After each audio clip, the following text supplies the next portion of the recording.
গৌরী সীতানাথ প্রেমানন্দে একবার হরি হরি বল। নিতাই গৌরী সীতানাথ প্রেমানন্দে একবার হরি হরি বল।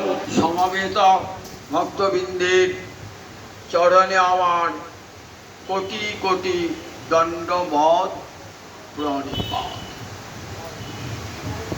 হরি কথা শুনব কেন, এর উত্তরটা স্বয়ং ভগবান দিয়ে গেছে।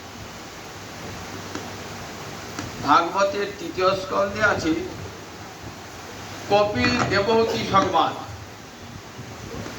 দেবহূতি হলেন কর্দম ঋষির পত্নী। ব্রহ্মার পুত্র কর্দম মনুকন্যা দেবহূতির সঙ্গে কর্দম ঋষির বিবাহ হয়। ভগবান করুণা করে তারই গর্ভে, দেবহূতির গর্ভে অবতীর্ণ হয়। নাম হয় কপিল। এই কপিল যখন সন্ন্যাস গ্রহণ করলেন তখন তার জননী দেবহূতি এসে বলছেন, দেখো বাবা, তোমার পিতা সন্ন্যাস গ্রহণ করেছে, বোনেদের সবার বিবাহ হয়ে গেছে, এখন তো আমি একা অসহায় আর রমণী, তুমি সন্ন্যাসে চলেছ, তোমাকে বাধা দেওয়া কর্তব্য আমার নয়। ছেলে ভগবত চিন্তায় জীবন কাটাবে, তাতে জগতের কোনো পিতামাতা বাধা দান করেন না, তাই আমি তোমাকে বাধা দান করছি না। তবে তোমার কাছে আমার একটা জিজ্ঞাস্য আছে। কি জিজ্ঞাসা আছে? বাবা, তুমি তো ভগবান, বলো আমার মুক্তি কেমন করে হবে? ভগবানের জননী যিনি, তিনি মুক্তির চেয়েও বড় জিনিস পেয়েছেন, ভগবানকে পুত্ররূপে পেয়েছেন। এত বড় পাওনা তো কোনো মুক্ত পুরুষও পায় না। যারা মুক্ত হয়েছেন তারাও তো এত বড় পাওনা পান না, ভগবানকে পুত্ররূপে পেয়েছেন। তখন বলছেন যে দেখো পুত্র, আমি তো জপ তপ কিছুই জানি না, আমার বেদ বিদ্যাও নাই, শাস্ত্র জ্ঞানও নাই, কি করে আমার মুক্তি হবে তুমি কৃপা করে বলো। তখন কপিল উত্তর দিচ্ছেন, এই উত্তরটা সবার জন্য। এই উত্তরটা মাকে বলেছেন বটে, কিন্তু উদ্দেশ্য বিশ্ববাসী, সকলের উদ্দেশ্যে, সমস্ত জীবের উদ্দেশ্যে মাকে যিনি বক্তব্যটি বললেন দেখো মা, তোমাকে কিছুই করতে হবে না, তোমাকে জপও করতে হবে না, তোমাকে তপস্যাও করতে হবে না, তোমাকে বেদ পাঠও করতে হবে না, তোমাকে কোনো অর্চনা যাগযজ্ঞ করতে হবে না। তাহলে আমি কি করব? বললেন মা, একটা কাজ তুমি নিশ্চয়ই পারবে, ঠিক তোমার কাছে যা সম্ভব সেটাই আমি বলছি। মা, যেখানে দেখবে 5 জন সাধু আছেন, সেই সাধুগণের সভায় তুমি চলে যাবে। শতাং প্রসঙ্গাৎ মম বীর্য সংবিদ ভবন্তি হৃৎকর্ণ রসায়না কথা। সাধু বলতে কাকে বোঝায়? গেরুয়া কাপড় পরে লোকের বাড়ি বাড়ি ভিক্ষা করে ঘুরছে, মুখে হরিকথাও নাই, একটা আশ্রম তৈরি করে দ্বিতীয় সংসার বানিয়ে ফেলেছে, তাকে কি সাধু বলবে না? ভাগবত সাধু কাকে বলেছেন? যিনি নিজে সাধন করেন অপরকে সাধন করা, যাকে দেখলে আপনারও অন্তরে ইচ্ছা জাগবে আমি ভগবানের ভজনা করি। তার সান্নিধ্য এমনই, যার সান্নিধ্যে হৃদয়টা পবিত্র হয়ে যাবে। গঙ্গার পরশৈলে পশ্চাতে পাবন, দর্শনে পবিত্র করো এই তোমার গুণ। নরোত্তম ঠাকুর বলছেন গঙ্গা স্নান আর সাধু সঙ্গ এই দুটি তো সমান। বলছে না, দুটো সমান হলো একটি বড় একটি ছোট আছে। বড়টি কি না, সাধুর সঙ্গম হলো বড়। সাধু সঙ্গম হলো সবচেয়ে বড়। যদি গঙ্গা স্নান নাও হয় তাহলে সাধু সঙ্গের দ্বারা জীবের হৃদয় শোধিত হয়ে যায়, পবিত্র হয়ে যায়। যাহারে আসিলে মুখ, যাহারে দেখিলে মুখে আইসে কৃষ্ণ নাম, তাহারে জানিবে তুমি বৈষ্ণব প্রধান। যাকে দেখার সঙ্গে সঙ্গে মুখে কৃষ্ণ নাম উচ্চারিত হবে, জানবে সেই সর্বশ্রেষ্ঠ সাধু। সেই সাধুর সঙ্গ করবে। দেখবে 5 জন সাধু যেখানে একত্রিত হয়েছে, সেখানে সাধুরা কৃষ্ণ কথা ছাড়া আর অন্য কোনো কথা বলেন না। তারা জানেন কৃষ্ণ কথা ছাড়া জগতে আর যত কথা সব আয়ুষ অসদালাপ, পরমায়ুর অসদ ব্যয় হয়। যে পরমায়ু গোবিন্দ দিয়েছেন পরম মূল্যবান, সেটিকে সৎ কাজে লাগালে তবে তার সদ্ব্যয় হলো। আপনার টাকা আছে, টাকাটা যদি সদ্ব্যয় লাগান তাহলে সেই টাকাটার সার্থকতা। পরমায়ুটার অর্থে কেউ মূল্যবান, সেই পরমায়ুটা যদি গোবিন্দ সেবায় লাগানো যায় তবে জীবনটা হয় সার্থক, সাধুরা সাধুগণকে দর্শন করার সঙ্গে সঙ্গে হৃদয়ে পবিত্র হয়ে যায় এবং ভগবত ভজনের আকাঙ্ক্ষা চিত্তে জাগে। যার চিত্তে কোনোদিনই ভগবানের রুচি ছিল না, মতি ছিল না, সেও যদি সাধুর সঙ্গ পেয়ে যায় তাহলে তার অন্তর ভগবত ভজনের ইচ্ছা জাগ্রত হয়। তাই বলছে মা, সদাং প্রসঙ্গান মম বীর্য সংবিদ ভবন্তি হৃৎকর্ণ রসায়না কথা। সাধুদের সঙ্গটা মুক্তির দ্বার। সয়ব সাধু সুকৃত মোক্ষদ্বার অভাবত। যদি অসাধুর সঙ্গে করি, বিষয়ী লোকের সঙ্গে করি, তাহলে কি হয় সেটা? তা বলেন আত্মন অজরং অমরং পাশং, আত্মার বন্ধন সৃষ্টি করে। যদি বিষয়ী সঙ্গ করো তাহলে সেটা আত্মার বন্ধন নিয়ে আসে, আর তখন মুক্তির দ্বার খুলে যায়। সয়ব সাধু সুকৃত। যখন প্রসঙ্গটা সাধুদের হয় তখন সেটা মুক্তির দ্বার উন্মোচিত করে দেয়। তাই মা, তুমি দেখবে সাধুরা অনুক্ষণ হৃৎকর্ণ রসায়না কথা, হৃদয়ে এবং কর্ণের রসায়ন তুল্য। আমাদের যে হৃদয়টা বিষয় কথা চিন্তা করতে করতে করতে কঠিন পাথরের মতো হয়ে গেছে, বলে কৃষ্ণ কথা শুনতে শুনতে সেটি দ্রবীভূত হয়ে যায়। দুটো কান দিয়ে যখন হে হৃৎকর্ণ রসায়ন, হৃদয় এবং কর্ণের রুচিদায়ক সেই কথা যখন প্রবেশ করে, কর্ণমূলে প্রবেশ করে একবারে মর্মমূলে প্রবেশ করে হৃৎকর্ণ রসায়ন কথা। মা, তুমি তাদের সঙ্গ করো, দেখবে তারা আমার রূপ গুণ মহিমা লীলা নিরন্তর বর্ণনা করছেন। তারা এতেই তোমার মুক্তি হয়ে যাবে। দেখুন, মাকে যে উপদেশটা দিলেন, সেই উপদেশটা আমাদের সবার জন্যেই। সেই উপদেশটা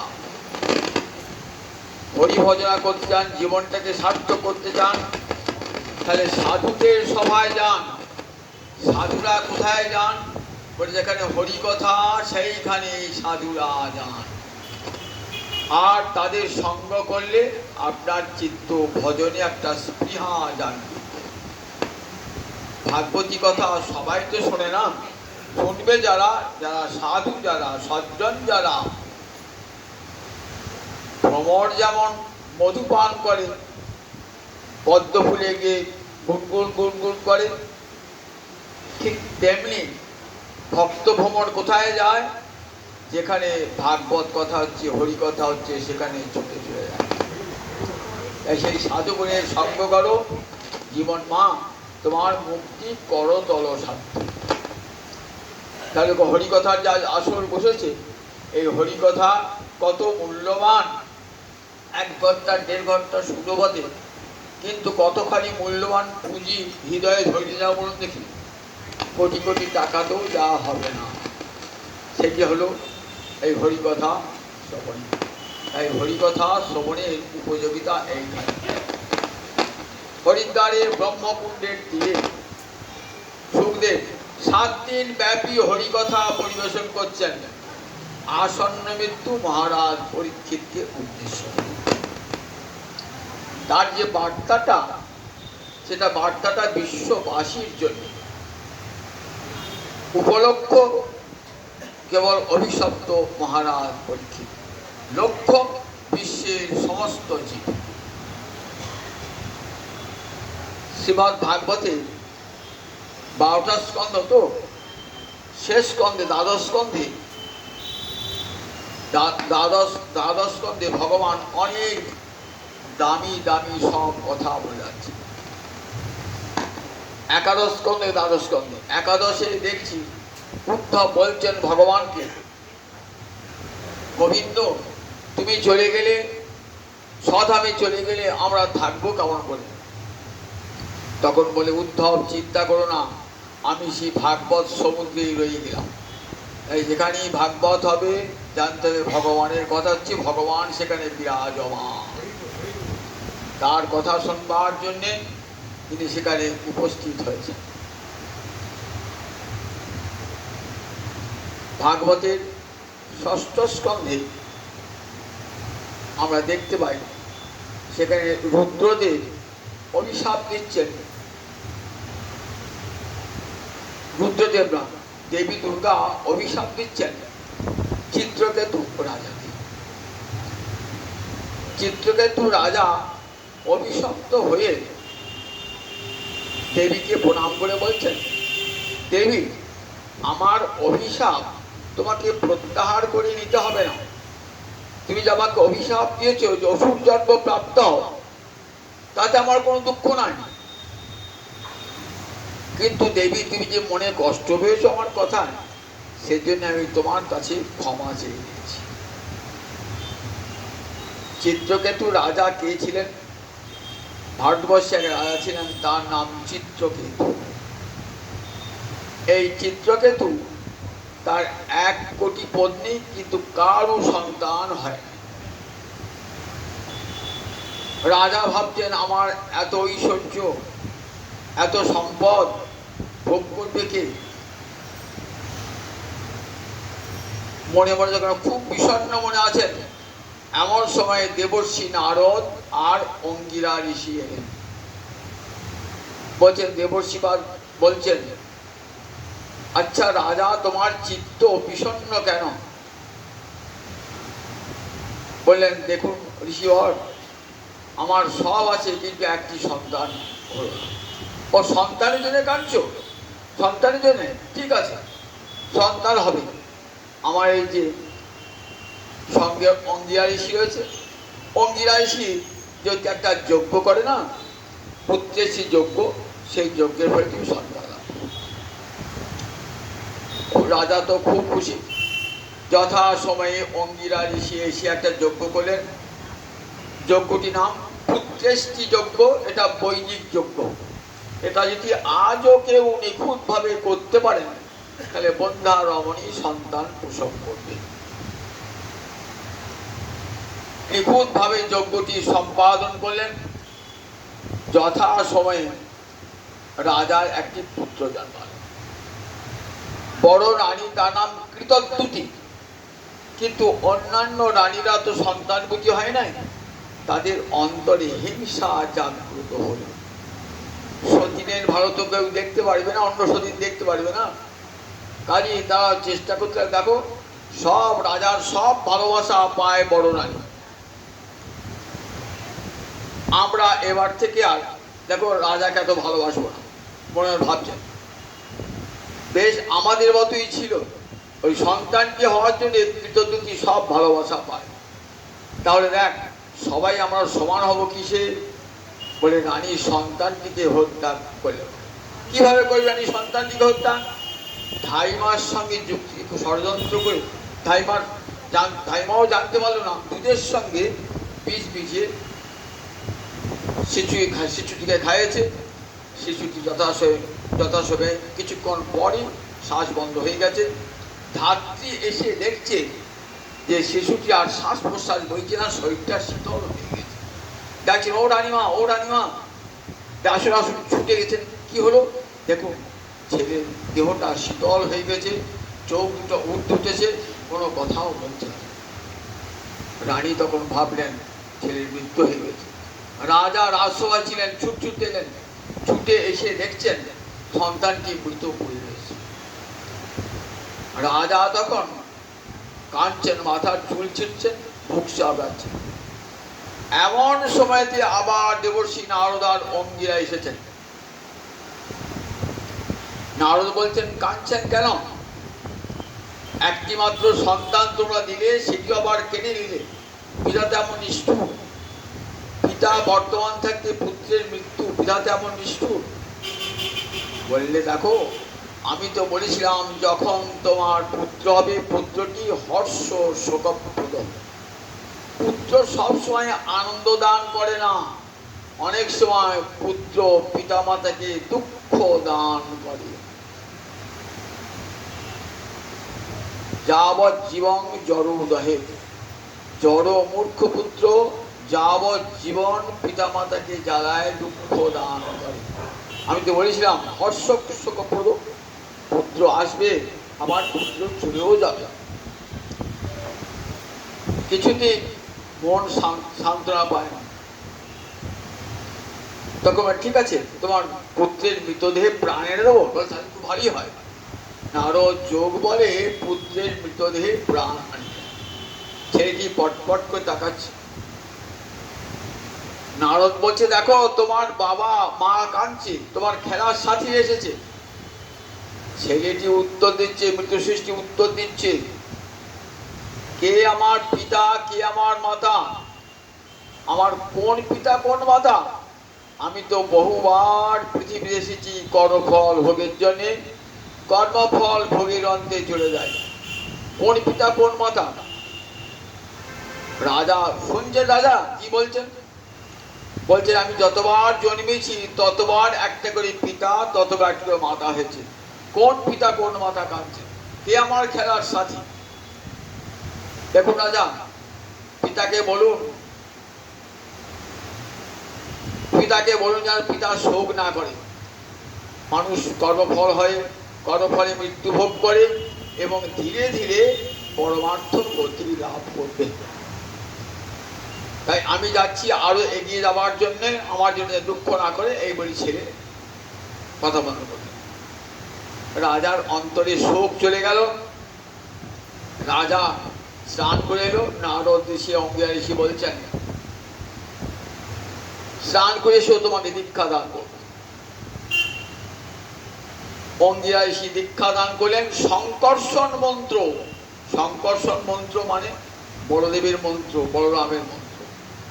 এত শক্তি, এক সপ্তাহ জপ করার পর সাক্ষাৎ সংকর্ষণকে দর্শন হলো। সংকর্ষণ একটা স্বর্ণবর্ণের রথ দান করলেন, এই রথে চড়ে তুমি সর্বলোক ভ্রমণ করতে পারবে। এই বলেই সংকর্ষণ অদৃশ্যে রথে চড়ে চিত্রকেতু রাজা উচ্চাদি লোক সব ঘুরে ঘুরে বেড়ান। গিয়েছেন কোথায়? কৈলাসে। কৈলাসে গিয়ে দেখছেন মহাদেব পার্বতীকে কোলে করে বসে আছেন আর সমস্ত সন্ন্যাসীদের বৈরাগীদের উপদেশ দান করছেন। তখন বলছেন, শিব তুমি এত অনাচারী, এত ভ্রষ্টাচারী, নিজের স্ত্রীকে কোলে বসিয়ে সন্ন্যাসীদের ব্রহ্মচারীদের উপদেশ দান করছো। শিব হাসলেন, শিবের আচার বসবার ক্ষমতা কিন্তু হয় নাই এই চিত্রকেতু রাজার। শিব তার অর্ধাঙ্গী তো রয়েছে শিবানী, তার অর্ধাঙ্গী শিবানী রয়েছে, শিব অর্ধাঙ্গিনীকে নিয়েই জন্মিয়েছেন। সুতরাং শিবের সঙ্গে এক মুহূর্ত পার্বতীর কখনো বিচ্ছেদ হয় না। তাই শিবকে নিন্দা করলেন। তো শিব নিন্দা করে তুমি বৈকুণ্ঠে যাবে? এত বড় স্পর্ধা তোমার? জানো, বৈকুণ্ঠে যেতে গেলে আগে শিবকে অর্চনা করতে হয়, শিবকে সেবা করতে হয়। তোমার অসুরের মতো তোমার আচরণ, তুমি মহতের নিন্দা করো, জানো না মহৎ নিন্দার ফল কি তুমি জানো না। আর শিব যে কত বড় তত্ত্ব তাও তুমি জানো না, যার নামটা উচ্চারণ মাত্রে সঙ্গে সঙ্গে মঙ্গল হয়ে যায়, সেই শিবকে তুমি অপমান করেছো, মহৎ অপরাধ হয়েছে। আর সেই অপরাধের জন্য তোমার পতন হোক, তুমি অসুর জন্ম প্রাপ্ত হও। বিমান থেকে নেমে এসে বললেন, মা তুমি দুঃখ পেয়েছো না? তুমি দুঃখ পেয়েছো, তার জন্য আমি তোমার কাছে ক্ষমা চাইছি। অভিশাপটা ফিরে নেবে না? বল না, অভিশাপ তুমি দিয়েছো, অভিশাপ থাক। তুমি যদি আমার কৃষ্ণ ভক্তি কেড়ে নিতে, তাহলে কিন্তু আমি তোমার কাছে চরণে ধরে প্রার্থনা জানাতাম, আমার কৃষ্ণ ভক্তি কেড়ে নিও না। এই বলে হাসতে হাসতে, অভিশপ্ত হয়েও হাসতে হাসতে হাসতে তখন মহাদেব বলছেন দেবী দুর্গাকে, দেখেছো কৃষ্ণ ভক্তের কি অপার মহিমা? নারায়ণ পরা সর্বে ন কুতশ্চন বিভ্রতি স্বর্গাপ পর্ব নরকেশপি তুল্যার্থদর্শী। বললেন, দেখো যারা কৃষ্ণ ভক্তি পরায়ণ, নারায়ণ পরায়ণ না, নারায়ণ কি যারা একমাত্র আশ্রয় রূপে গ্রহণ করেছেন, নারায়ণ কি আশ্রয় গ্রহণ করেছেন, তারা নারায়ণ পরায়ণ। পর মানে শ্রেষ্ঠ, অয়ন মানে আশ্রয়, তাহলে পরায়ণ মানে সর্বশ্রেষ্ঠ আশ্রয় জেনে নারায়ণের চরণেই আশ্রয় গ্রহণ করেছেন। গীতার শেষ বাক্য কি? সর্বধর্মান পরিত্যজ্য মাম একং শরণং ব্রজ। সর্বধর্মাদি বর্ণাশ্রমাদি ধর্ম পরিত্যাগ করে একমাত্র আমার চরণে আশ্রয় গ্রহণ করো। শরণ গ্রহণ করা মানে শরণাগতি লাভ করা। শরণাগতি কাকে বলে? শরণাগতির 6টা লক্ষণ আছে। ভক্তি রসামৃত সিন্ধুতে রূপ গোস্বামীপাদ 6টা শরণাগতি লক্ষণ বলছে। মুখে আমি শরণাগত বললেই হবে না, তার প্রমাণ দিতে হবে কার্যে। কিরকম? আনুকূল্যস্য সংকল্প, প্রাতিকূল্যস্য বিবর্জনম, রক্ষিষ্যতি ইতি বিশ্বাস, কর্তৃত্বে বরণং তথা, আত্ম অনিক্ষেপ কার্পণ্যে সর্বিধা শরণাগতি। প্রথম লক্ষণটা কি দেখুন? আনুকূল্যস্য সংকল্প, যা কৃষ্ণের প্রীতিকারক, কৃষ্ণের রুচিকারক সেটাই শুধু করব। যা কৃষ্ণ বিরোধী, কৃষ্ণ ভজনের বিরোধী, আমি সেটা কোনো মতেই করব না। আর প্রাতিকূল্যস্য বিবর্জনম, যদি আমার কৃষ্ণ ভজনের পথে কেউ বাধা হয়, আমার নিজের জন হয়, আমার সন্তান হয়, আমার অতি আপনজন হয়, তবু তাকে পরিত্যাগ করতে আমি দ্বিধা করব না। যেমন অঙ্গরাজা, ভাগবতে অঙ্গরাজার কাহিনী আছে, যার সন্তান পৃথু রাজা, যার সন্তান হল বেন রাজা, বেন রাজার পুত্র হল পৃথু রাজা। বেন এত দুরাচারী ছিল, নিজ পুত্রকে ত্যাগ করলেন, ত্যাগ করে বনে চলে গেলেন যে এই পুত্রের সঙ্গে কখনো থাকা সম্ভব নয়, আমার কৃষ্ণ ভজনের একান্ত বিরোধী। প্রাতিকূল্যস্য বিবর্জন, যারা আমার কৃষ্ণ ভজনের পথে সহায়ক হবে, সে যদি আমার শত্রু হয় তাকে পরমাদরে গ্রহণ করব। আর অতি নিকটতম বন্ধু যদি আমার কৃষ্ণ ভজনের প্রতিকূল হয়, আমি তাকে পরিত্যাগ করতে এক মুহূর্ত দ্বিধা করব না। রূপকাঙ্গদ রাজা একাদশী ব্রত করতেন, তো ছেলে বলে আমি একাদশী ব্রত করবো না, বললেন একাদশী ব্রত যদি না করো আমার রাজ্যে তুমি থাকতেও পাবে না। নিজের ছেলে না খেয়ে পুত্রের মৃত্যু হলো, তার জন্য রাজার কোনো দুঃখ নেই।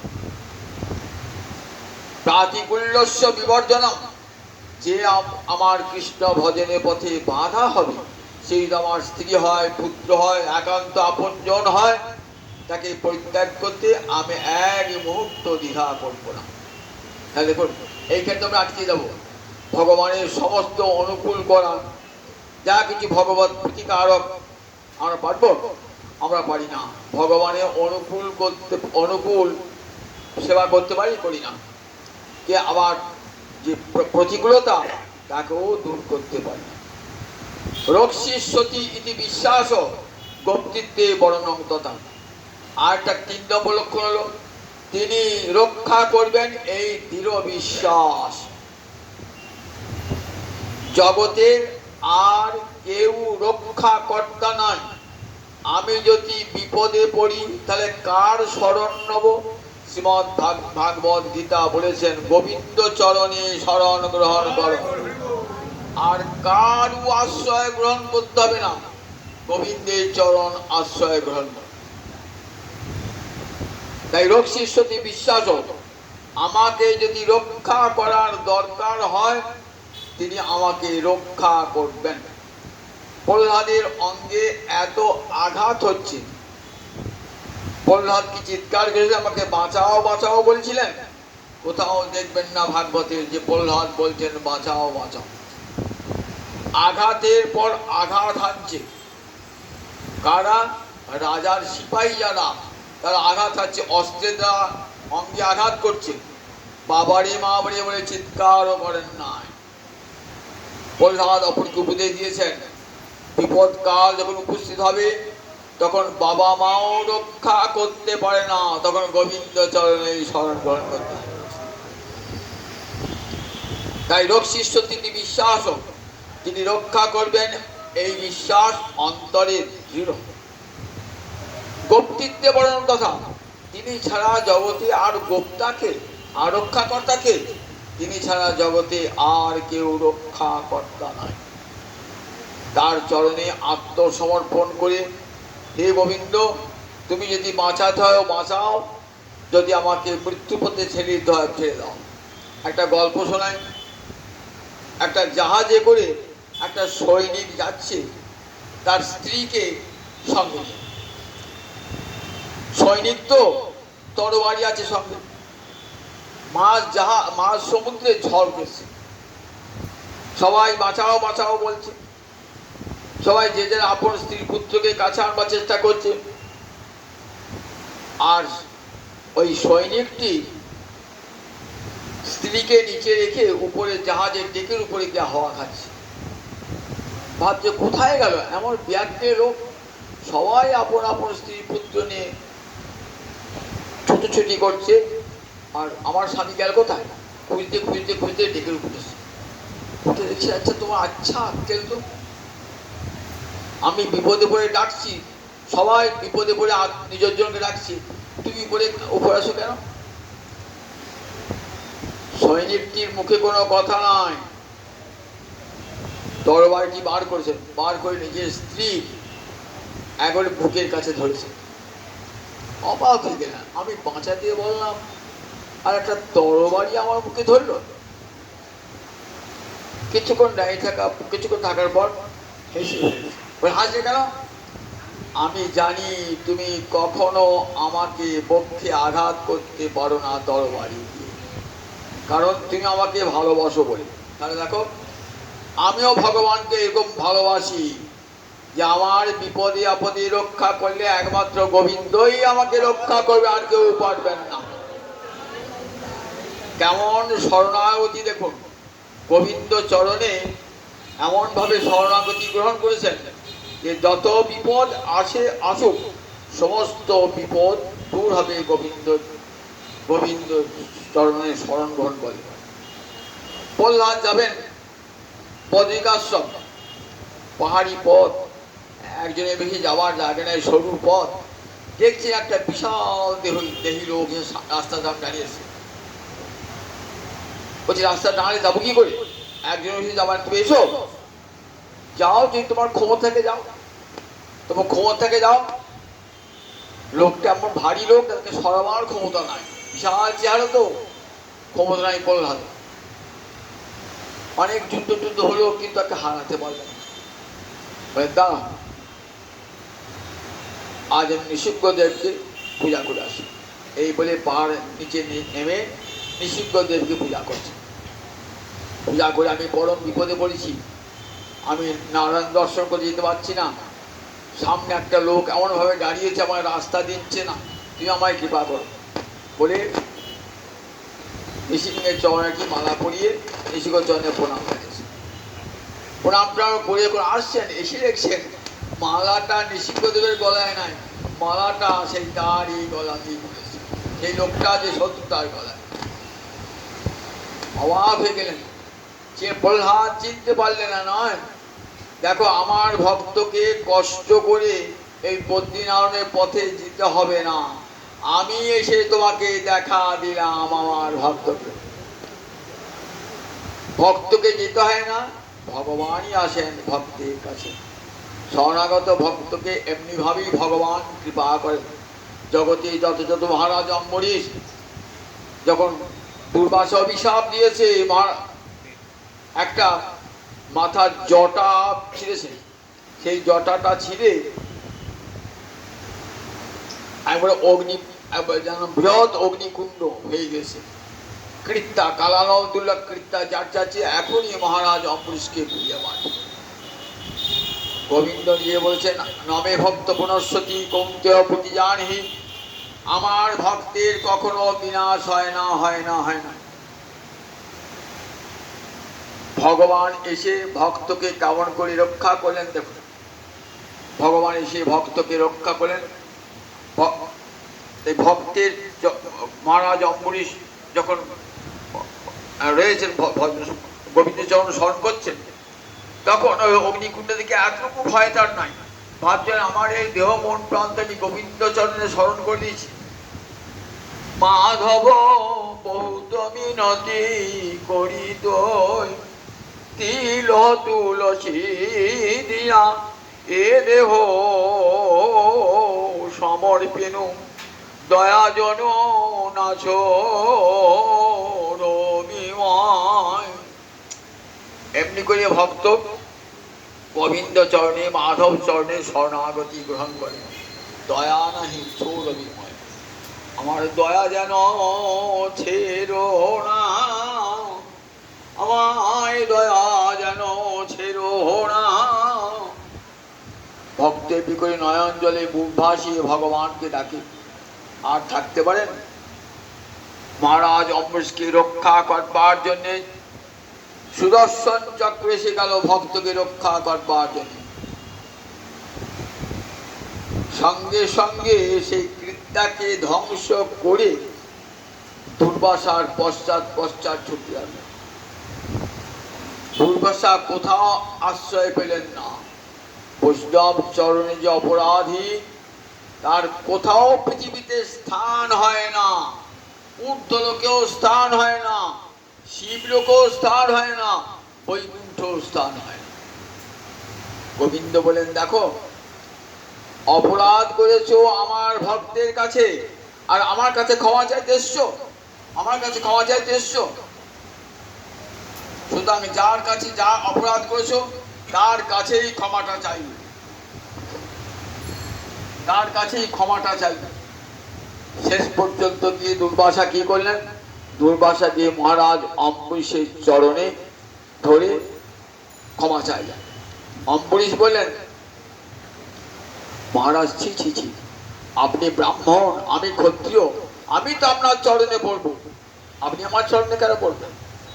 ভক্ত তো, ভক্ত কখনো চায় না আমার চরণে কেউ পড়বে। এটি গোবিন্দ নিজের ভক্তকে বড় করবার জন্যে ভগবানের এই মহিমা, ভগবানের লীলা।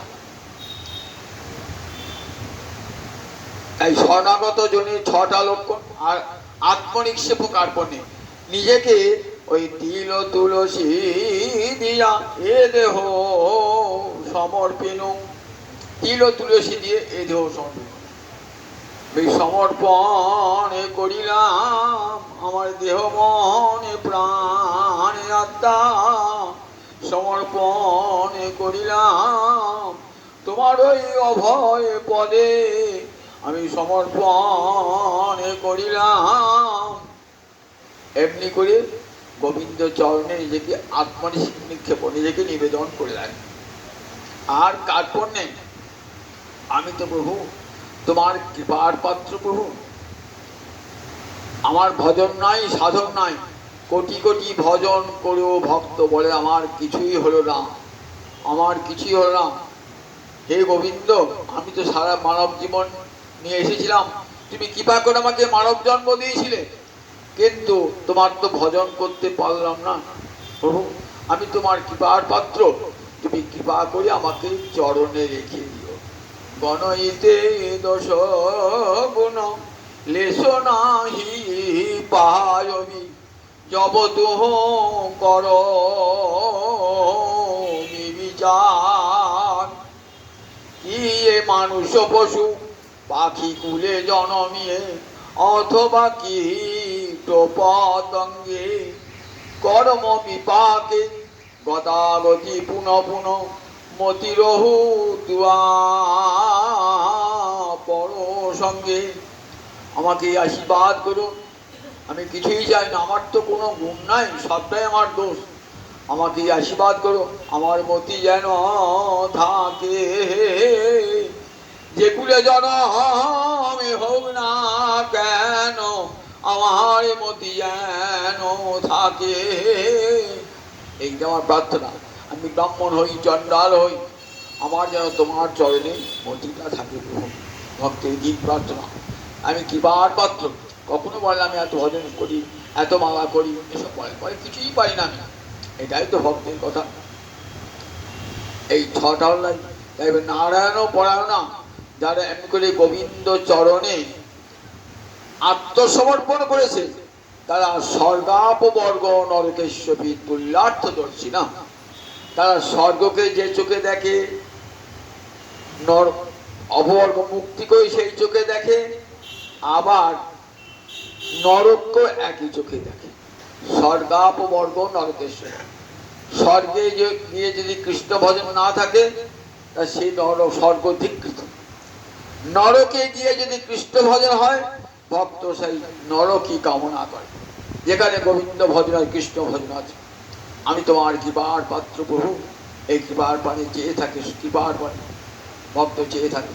বলে আমি ভজন জানি না, আমি পূজন জানি না, অর্জন জানি না, সাধন জানি না প্রভু। যা দেখেছো দেবী, কৃষ্ণ ভক্ত কেমন, কৃষ্ণ ভক্তের কাছে স্বর্গ যা, মুক্তিও তাই, নরকও তাই, তুল্যার্থদর্শী ন, তাদের কোনো কিছুতেই ভয় নেই।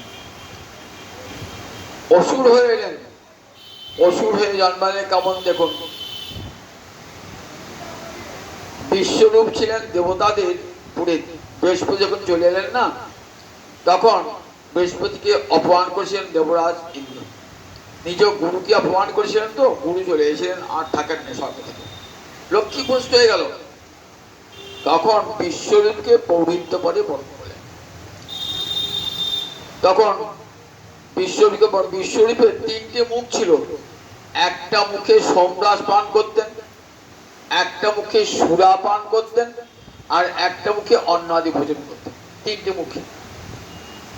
যজ্ঞ যখন করতেন তখন দেবতাগণকে উচ্চ স্বরে মন্ত্র বলে দেবতাগণকে যজ্ঞের ভাগ দিতেন, কিন্তু নিজের মা তো অসুর কন্যা, অসুর দিকেও যজ্ঞের ভাগ দিতেন, সেটা লুকিয়ে লুকিয়ে গোপনে গোপনে। দেবরাজ ইন্দ্র জানতে বলেন অসুররা যে যজ্ঞের ভাগ পায় তাতে তো অসুররা বলশালী হয়ে যাবে। তখন কি করলেন, একদিন ইন্দ্র বিশ্বরূপকে হত্যা করলেন। বিশ্বরূপের পিতা নাম ছিল ত্বষ্টা ঋষি। ত্বষ্টা ঋষি বলে তোমার এত বড় স্পর্ধা, তুমি ব্রাহ্মণ হত্যা করলে। সেই ব্রাহ্মণ হত্যাকে মুক্তি পেল কেমন করে দেখুন, ইন্দ্র ব্রাহ্মণকে হত্যা করে তো পাপ হলো, তো সেই পাপটা 4 ভাগে ভাগ করিলেন। কে কে? ভূমি, জল, বৃক্ষ আর নারী। ভূমি বললেন দেখো, তোমার যদি তোমার কোন অংশ কাটা হয় না, তাহলে আবার সেটা পূরণ হয়ে যাবে, খাতটা পূরণ হয়ে যাবে।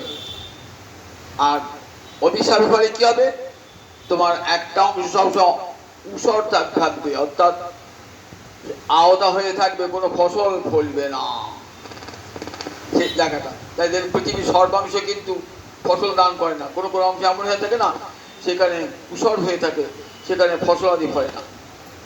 কিন্তু আশীর্বাদটা পেলেন কি না, যদি কেউ মাটি খুঁড়ে আবার সেই জায়গাটা আস্তে আস্তে আস্তে আস্তে আবার জামাটা তেমনি হয়ে যাবে।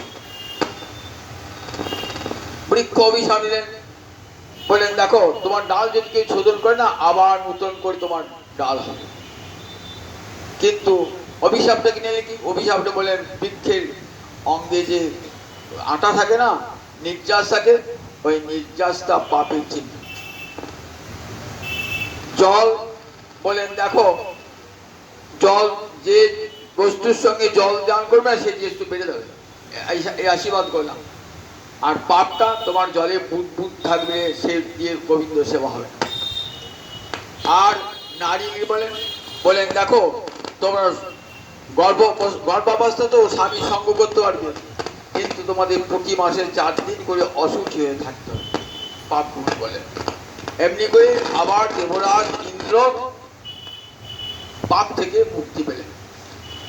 তখন দেবরাজ ইন্দ্রকে হত্যা করবেন ত্বষ্টা ঋষি একটা যজ্ঞ বলে, ভয়ঙ্কর যজ্ঞ, যাতে ইন্দ্রকে হত্যা করতে পারি এমন একটা যজ্ঞ বলে।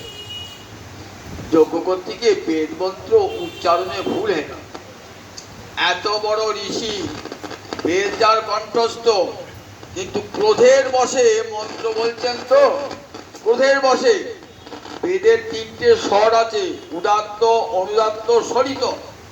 এই 3 স্বরে বেদ মন্ত্র উচ্চারণ করতে হয়। যদি সামান্য সর্বৈগুণ্য, অর্থাৎ উদাত্তে জায়গায় যে অনুদাত্ত হয়, অনুদাত্তে জায়গায় যে উদাত্ত হয় বা স্বরিত হয়, তাহলে সেই বেদ মন্ত্র নিষ্ফল হয়ে যাবে, বিপরীত ফল ফলিবে। বেদ মন্ত্র উচ্চারণ ক্রোধের বশে করেছিলেন, বেদ মন্ত্র উচ্চারণে ত্রুটি হইতে। তার ফলে কি হলো, যজ্ঞের অগ্নি থেকে পুত্র উৎপন্ন হলো বটে, সেই পুত্র ইন্দ্রকে হত্যা করতে পারে নাই, ইন্দ্রই তাকে হত্যা করেছে। মন্ত্রে একটু সামান্য ত্রুটি বিচ্যুতির জন্য দেখুন কেমন হলো, যে পুত্র হলো বটে, সেই পুত্র ইন্দ্রকে হত্যা করতে পারলো না, ইন্দ্রই সেই ছেলেকে হত্যা করে।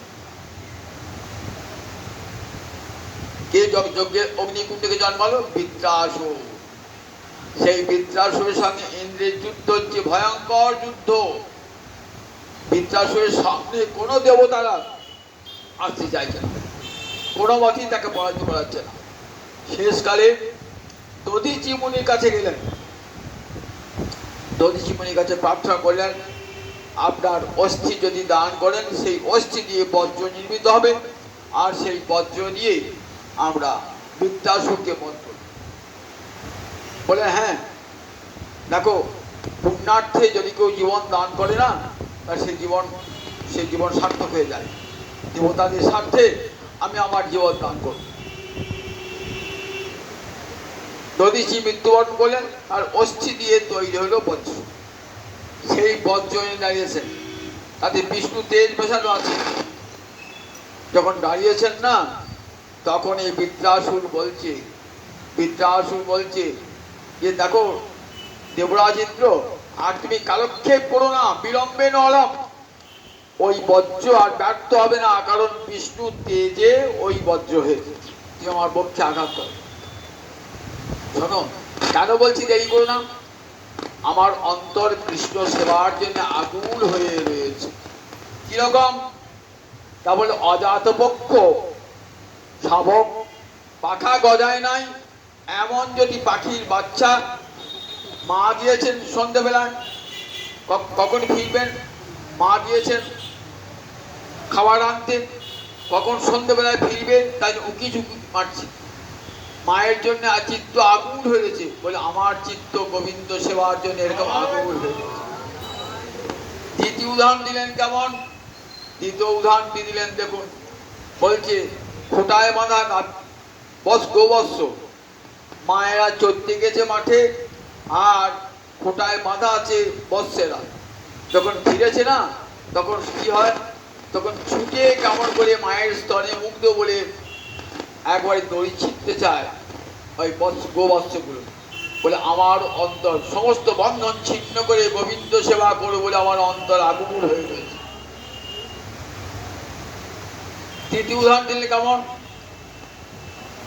স্বামী বিদেশে রয়েছে আর স্ত্রী প্রসিদ্ধ ভর্তিকা একটি একটি দিন গুনছে, কবে আমার স্বামী ফিরবে, কবে আমার স্বামী ফিরবে। আকুল হচ্ছে পথ পাড়ে, স্বামীর পথ পাড়েছে। বলেন জগৎপতি গোবিন্দকে আমি স্বামী রূপে বরণ করেছি, তার পথ পাড়েছি আছি, কবে আমি তাকে সেবা দিয়ে সেবা করব। মহারাজ পরীক্ষিত সূর্য অবাক হয়ে গেছেন। মহারাজ পরীক্ষিত বলছেন, আচ্ছা অসুরের দেহে কৃষ্ণ ভক্তি হলে কেমন করে? অসুরের মনে কৃষ্ণ ভক্তি হলে কেমন করে? যা সাধু সজ্জনে হয় না। বলছেন প্রাক জন্মনি অনুশিক্ষিতম, পূর্বজন্মের হরিভক্তি শিক্ষা। এই হরিভক্তি কখনো বিনষ্ট হয় না। শত শত অভিশাপেও হরিভক্তি বিনষ্ট হবে না। আমরা দেহটা পরিবর্তিত হতে পারে, মানুষ থেকে পশু হতে পারেন, চণ্ডাল হতে পারেন, কিন্তু আপনার হৃদয়ে যে হরিভক্তি, সেটা কেউ বিনাশ করতে পারবে না। হরিভক্তি অবিনাশী। হরিভক্ত যেমন অবিনাশী, হরিভক্তিও তেমনি অবিনাশী। এই ভক্তি আমার মহাপ্রভুর করুণার দান। বলে দেখো, জ্ঞান নয়, যোগ নয়, কর্ম নিষ্কাম কর্ম নয়, একমাত্র ভক্তিতে গোবিন্দ চরণে শরণাগত হও। হে গোবিন্দ, আমি তোমার, তুমি আমার, এই বোধে গোবিন্দ চরণে শরণাগতি। বলে তাই যাও, ভক্তদের সবাইকে শোনো কেমন করে গোবিন্দ চরণে শরণাগতি গ্রহণ করতে হয়। এই শরণাগতি গ্রহণই ভগবত প্রাপ্তি ঘটে।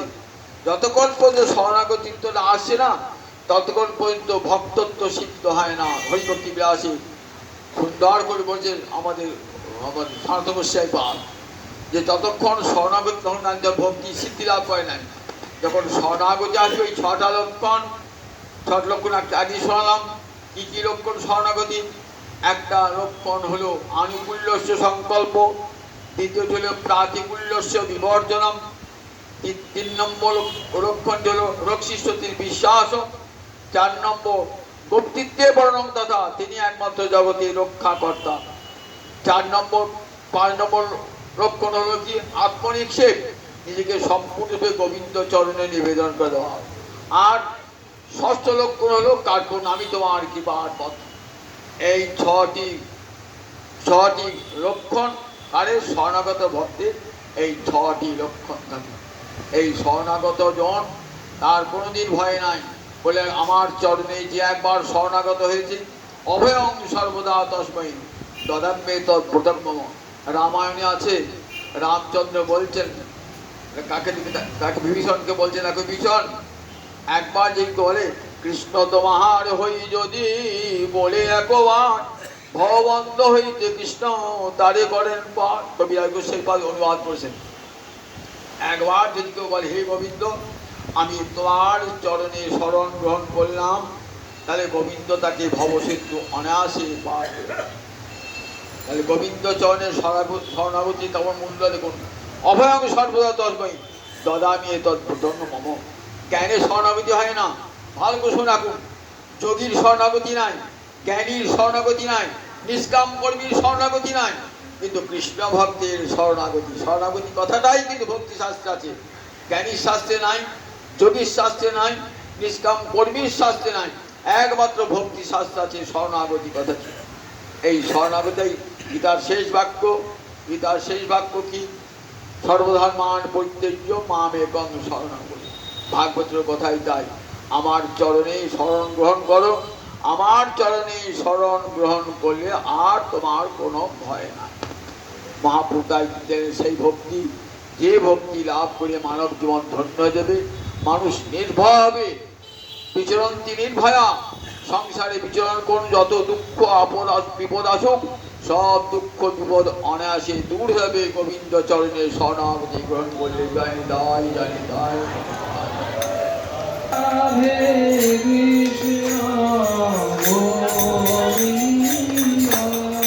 জয় জয়